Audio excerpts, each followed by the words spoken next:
राजस्थान भर के लोगों में इस घटना को लेकर रोष है, लॉ एंड ऑर्डर पर सवाल उठ रहे हैं और सबसे बड़ी बात कि राजस्थान ने अब भाजपा को मैंडेट दे दिया। जी क्या होना चाहिए, क्या अभी तक हुआ है, क्या आपके पास फीडबैक है? जी बिल्कुल।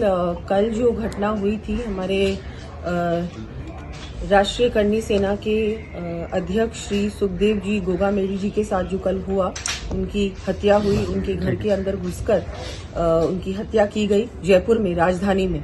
मैं बहुत ही बिल्कुल स्तब्ध हूं और मेरे पास शब्द ही नहीं है कि मैं किन शब्दों से उनके परिवार को क्या कहें उनको। मुझे लगता है कि इस तरह की घटना किसी के साथ नहीं होनी चाहिए और जिस तरह से उन्होंने सिक्योरिटी मांगी भी थी सरकार से, कांग्रेस की सरकार हमारी थी और उस समय उन्होंने सिक्योरिटी मांगी, उनको सिक्योरिटी प्रोवाइड करनी चाहिए थी, रिस्पॉन्सिबिलिटी थी कांग्रेस सरकार की, जो कि नहीं की गई। और उसके बाद जो जिस तरह से उनके साथ जो हुआ, परिवार को मैं संवेदना व्यक्त करती हूँ।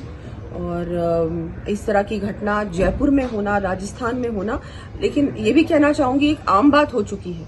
गैंग वॉर्स होना राजस्थान में जो कभी किसी ने सुना भी नहीं था, अब इन 5 सालों में कांग्रेस रूल में इस तरह की घटनाएं आम बात हो चुकी है और law and order completely fail.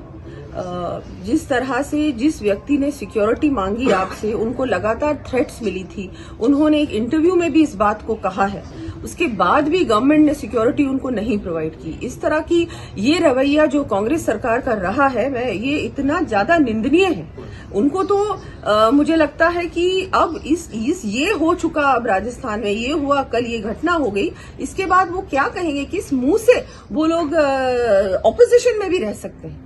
कई घटनाएं मैडम बीच में हुई, जिस तरह सोशल मीडिया पर हत्या करने के बाद जिम्मेदारी लेते हैं, नेशनल स्तर पर दूसरे राज्यों की पुलिस कहती है कि खतरा है, फिर काम नहीं होता, और इंटरनेशनली कहते हैं कि हम दूसरे देश में बैठकर और फिर हम संचालन कर रहे हैं। तो एक बहुत बड़ा ये पूरा एक प्लान्ड ऑपरेशन होता है, लेकिन जो स्थानीय सरकार है उनकी रिस्पॉन्सिबिलिटी होती है कि इसकी जांच भी कराए और जिसने भी आपको कंप्लेन की है उसको सिक्योरिटी प्रोवाइड की जाए। कल मैंने डीजीपी से भी बात की, राजस्थान पुलिस, उन्होंने मुझे पूरी तरह से आश्वस्त किया कि नहीं, हम लोग कमिश्नर से भी बात की कि हम लोग जल्द से जल्द इन लोगों को पकड़ेंगे। मैं तो ये अभी शायद कुछ अरेस्ट भी हुए हैं, लेकिन अरेस्ट के बाद इस पे तुरंत कार्रवाई होनी चाहिए, फास्ट ट्रैक में इसको लेना चाहिए इस केस को, और इन लोगों को फांसी की सजा होनी चाहिए, उससे कम कुछ नहीं। क्योंकि जब तक आप कड़ी कार्रवाई के बाद कड़ी सजा नहीं देंगे, तब तक इस तरह के हत्यारे सरेआम घूमेंगे और इस तरह की वारदातें लगातार होंगी राजस्थान में, क्या पूरे हमारे देश में। लोग सड़कों पर